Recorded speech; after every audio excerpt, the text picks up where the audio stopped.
Welcome to our channel. इस video के माध्यम से हम आपको फिनॉल के रासायनिक गुण बेंजीन नाभिक से अपक्रिया बताने वाले हैं। बेंजीन नाभिक से अपक्रिया क्या होती हैं? हैलोजनीकरण और नाइट्रीकरण, सल्फोनीकरण और फीडरक्राफ्ट अपक्रिया। फीडरक्राफ्ट अपक्रिया तुम्हारी दो प्रकार की होती हैं, और एल्किलीकरण और एस्टेलीकरण, और इन्हीं को हम बारी बारी एक एक रिएक्शन इसमें हम बताने वाले हैं। चलिए फिर शुरू करते हैं। फर्स्ट रिएक्शन है हैलोजनीकरण। अब यहाँ पर ये ध्यान से देख लीजिए कि हैलोजनीकरण का मतलब क्या होता है। हैलोजनीकरण मतलब हैलोजन धन हैलोजन, मतलब इतना का मतलब होगा यहाँ पर हैलोजनी मतलब हैलोजन्स, मतलब हैलोजन किसे कहते हैं? जिससे एक्स से प्रदर्शित करते हैं वो हैलोजन, जिसमें Cl2 और Br2 और I2 और F2, मतलब क्लोरीन और ब्रोमीन, आयोडीन। इन्हीं तीन तत्वों से हम फिनॉल से क्रिया करने वाले हैं। तो सबसे पहले हम क्लोरीन से क्रिया करने वाले हैं, तो क्लोरीनीकरण, उसको हम ये बोलेंगे, ये है हैलोजनीकरण। अब हम क्लोरीन से क्रिया करेंगे तो वो क्या हो जाएगा? क्लोरीनीकरण। अगर जो हम ब्रोमीन से क्रिया करें, यहाँ पर ये ब्रोमीन से क्रिया करें तो ब्रोमीनीकरण, आई से क्रिया करें तो आयोडीनीकरण हो जाएगा। तो चलिए फिर शुरू करते हैं। तो हम सबसे पहले हम क्लोरीनीकरण करते हैं। फिनॉल का सूत्र क्या होता है? बेंजीन के ऊपर OH, बेंजीन के ऊपर OH और प्लस क्लोरीन से क्रिया करने में क्लोरीन के फिनॉल के कितने अणु होंगे? 2। फिनॉल के 2 अणु होंगे और क्लोरीन के भी कितने अणु कर लिए हमने? 2। तो अब जहाँ पर फिनॉल मतलब बेंजीन के ऊपर OH, हम ये कह सकते हैं C6H5OH को हम फिनॉल कहते हैं। अर्थात फिनॉल के 2 अणु हैं तो हम 2 अणु, जैसे ये सेम है, हम 2 अणु ऐसे ही, ये 2 अणु हैं, यहाँ पर एक आर्थो एक पैरा, यहाँ पर 2 अणु सेम ऐसे लिख लेते हैं। तो सेम ऐसे लिख लेते हैं, तो एक फिनॉल यहाँ पर बनाया, एक फिनॉल यहाँ पर, और प्लस का दूसरा फिनॉल यहाँ पर बना लेते हैं, दूसरा फिनॉल यहाँ पर बनाते हैं। तो यहाँ पर ये 2 अणु ये 2 अणु फिनॉल के हो चुके हैं। अब यहाँ पर इस फिनॉल में एक हाइड्रोजन यहाँ से निकलेगा, एक हाइड्रोजन यहाँ से प्लस का निकलेगा, एक पैरा से निकलेगा, एक आर्थो से निकलेगा, एक पैरा से निकलेगा। और हाइड्रोजन हमेशा कैसा होता है? प्लस का होता है। और ये Cl कैसा होता है? माइनस का होता है। ये जो प्लस का है ये किस में जाकर जुड़ेगा? माइनस में। तो क्या हो जाएगा? एक HCl हो जाएगा। तो ध्यान से देखिए। और फिर यहाँ पर क्या होगा? Cl कैसा है? माइनस का, किस में जुड़ेगा? H में। तो कितने HCl हो जाएंगे? 2 HCl हो जाएगा। तुम्हारे 2 HCl निकल चुके हैं, अर्थात हम ये कहेंगे कि इसमें तुम्हारे 2 क्लोरीन यहाँ पर जा चुके हैं। अब यहाँ से हम क्या करेंगे, क्योंकि यहाँ 2 दूनी 4, मतलब 4 क्लोरीन हैं, तो 2 क्लोरीन H से HCl बना के यहाँ निकल चुके हैं, और यहाँ पर 2 क्लोरीन बचे हैं, तो एक आर्थो में जोड़ देंगे इसमें, और एक पैरा में जोड़ देंगे इसमें, तो हमें आर्थो पैरा प्राप्त हो जाएगा। देखिए, यही क्लोरीन हम किस में जोड़ देंगे? एक क्लोरीन आर्थो में जोड़ देंगे, और एक क्लोरीन किस में, जहाँ से ये हाइड्रोजन हटा हुआ है, पैरा में जोड़ देंगे। तो हमें क्या प्राप्त होगा? फिनॉल से क्लोरीनीकरण करते हैं तो हमें आर्थो क्लोरो फिनॉल, पैरा ये इस पर पैरा क्लोरो फिनॉल प्राप्त हो गया।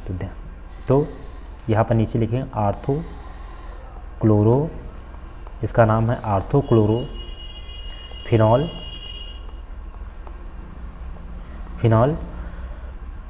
और पैरा, इसका नाम है पैरा क्लोरोफिनॉल। अब हम फिर से आगे चलते हैं।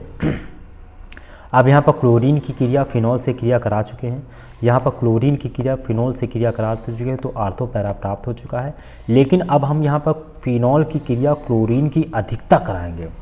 तो हैलोजनीकरण में हम फिनॉल की क्रिया हम क्लोरीन की अधिकता में क्रिया करेंगे। तो यहाँ पर हम फिनॉल लिखा, फिनॉल के ऊपर OH, और क्लोरीन की यहाँ पर क्या लिखेंगे? अधिकता, क्लोरीन की अधिकता है।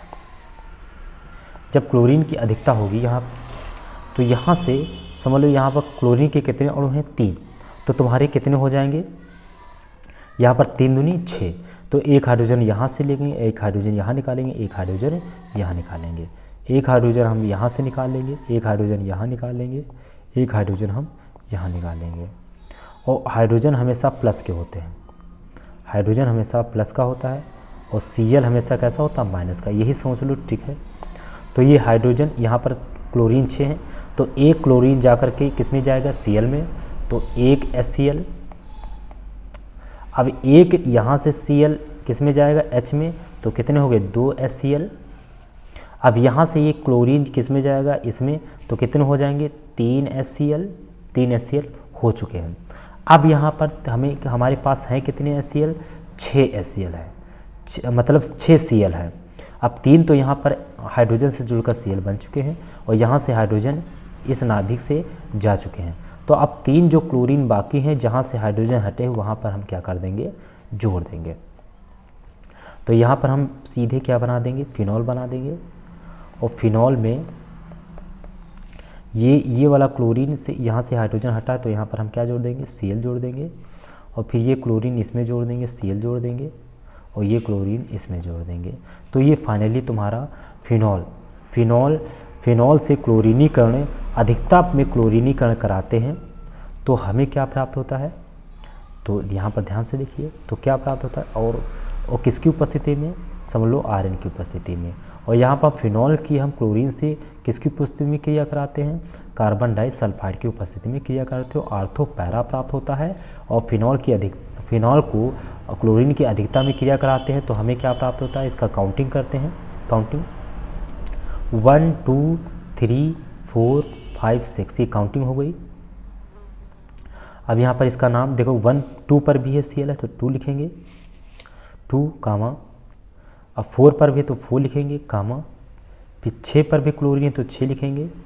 और फिर कितने हैं क्लोरीन, 3 है, तो 3 को बोलते हैं ट्राई। Cl को IUPAC में लिखते हैं क्लोरो।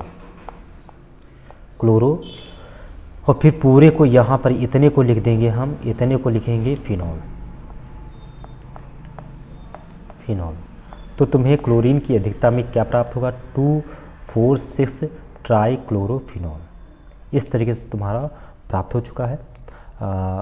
ब्रोमीन क्लोरीन से क्रिया फिनॉल से क्रिया करते हैं और किसके ऊपर में, कार्बन डाइसल्फाइड की। तो इसकी थ्योरी क्या हो गई, थ्योरी हो गई कि फिनॉल की क्रिया, फिनॉल के 2 अणु से क्लोरीन से क्रिया कराते हैं तथा कार्बन डाइसल्फाइड की उपस्थिति में, तो हमें आर्थोक्लोरोफिनॉल तथा पैराक्लोरोफिनॉल प्राप्त होता है।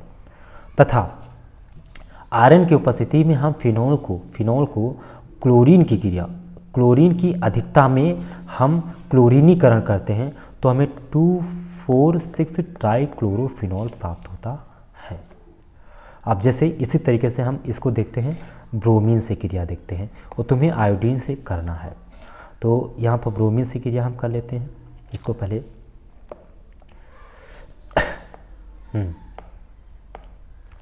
तो इसकी एक शॉर्ट ट्रिक्स भी है, मतलब कैसे है, सिंपल से। अगर जो बैलेंसिंग नहीं करनी, बगैर बैलेंसिंग वाली, तो कैसे है, ब्रोमीन से क्रिया हम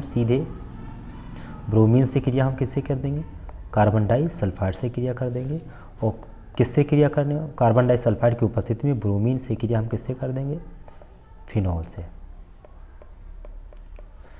और ये क्या है, ब्रोमीन की अधिकता भी क्रिया करेंगे। यहाँ पर 2 क्रिया होंगी, जैसे क्लोरीन की हो रही थी, यहाँ पर ब्रोमीन की अधिकता से क्रिया करने वाले हैं। और ये किसकी उपस्थिति में, Fe मतलब आयरन की उपस्थिति में। यहाँ पर भी क्या है, ये फिनॉल है। तो यहाँ पर ये देखिए ध्यान से, तो यहाँ पर कितने अणु हैं। अब यहाँ पर अणु भी, ये ट्रिक है, यहाँ पर अणु से भी नहीं, मतलब सिर्फ क्या करो, ये ब्रोमीन एक इसमें जोड़ दो, एक इसमें जोड़ दो। यहाँ पर सोच लो 2 अणु हैं, तो हम फिनॉल को हम ऐसे 2 बार लिख लेंगे। हम फिनॉल को हम कितने बार लिख लेंगे, यहाँ पर 2 बार लिख लेंगे। एक हम ब्रोमीन इसमें जोड़ देंगे और एक हम पैरा में जोड़ देंगे, एक आर्थो में जोड़ देंगे, एक पैरा में जोड़ देंगे। तो ये क्या प्राप्त हो रहा है, ortho bromo phenol, para bromo phenol, ये प्राप्त हो चुका है। अब यहाँ पर अधिकता, ब्रोमीन की अधिकता क्रिया करेंगे तो क्या होगा, तो एक तुम्हारा फिनॉल है तो एक फिनॉल हम बना लेंगे, और उसमें हम क्या करेंगे, यहाँ पर एक ब्रोमीन इसमें जोड़ देंगे, एक ब्रोमीन इसमें, एक ब्रोमीन इसमें जोड़ देंगे, क्योंकि ये क्या है, अधिकता है। एक ब्रोमीन इसमें जोड़ देंगे, एक ब्रोमीन इसमें जोड़ देंगे, एक ब्रोमीन इसमें जोड़ देंगे। तो यहाँ पर क्या हुआ, 1 2 3 4 6 4 5 6 ऐसे काउंटिंग करेंगे तो 2 पर भी है और 4 पर भी है, कामा 6 पर भी है, और कितने हैं, 3 है, तो 3 को क्या बोलते हैं, ट्राई, और फिर क्या बोलेंगे, ब्रोमो, और फिर क्या बोलेंगे, फिनॉल। तो क्या हो जाएगा, 2 4 6 ट्राई ब्रोमो फिनॉल हो जाएगा। इसी तरीके से आप आयोडीन से भी क्रिया कर सकते हैं, आप कीजिए, सिर्फ कुछ नहीं करना है। ये ब्रोमीन की क्रिया, ब्रोमीन एक बार आर्थो पे जोड़ देना, देखो 2 यहाँ पर, फिनॉल के कितने अणु हैं, 2, तो 2 बार हम वैसे लिख लेंगे, और ब्रोमीन को एक इसमें आर्थो में जोड़ दो, एक पैरा में जोड़ दो। ये बगैर बैलेंसी वाली है, और बैलेंसी वाली हम क्लोरीन से क्रिया बता चुके हैं पीछे।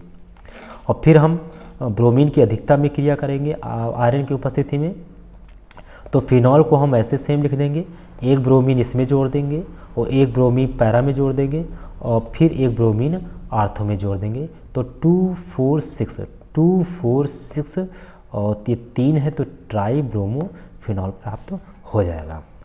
अब इसी तरीके से हम तुम्हें नाइट्रीकरण क्रिया बताएंगे, और नाइट्रीकरण में हम, अर्थात नाइट्रीकरण में हम नाइट्रिक अम्ल की अधिकता में जब हम क्रिया कराते हैं तो हमें क्या प्राप्त होता है, पीक्रिक अम्ल प्राप्त होता है। ये बहुत क्वेश्चन फेमस है और ये कई बार पूछा गया है, ये पूछा जाता है कि फिनॉल से हम नाइट्रिक अम्ल से क्रिया करते हैं तो क्या प्राप्त होता है, तो क्या प्राप्त होता है, पीक्रिक अम्ल। तो आगे नेक्स्ट वीडियो में हम बताने वाले हैं। धन्यवाद।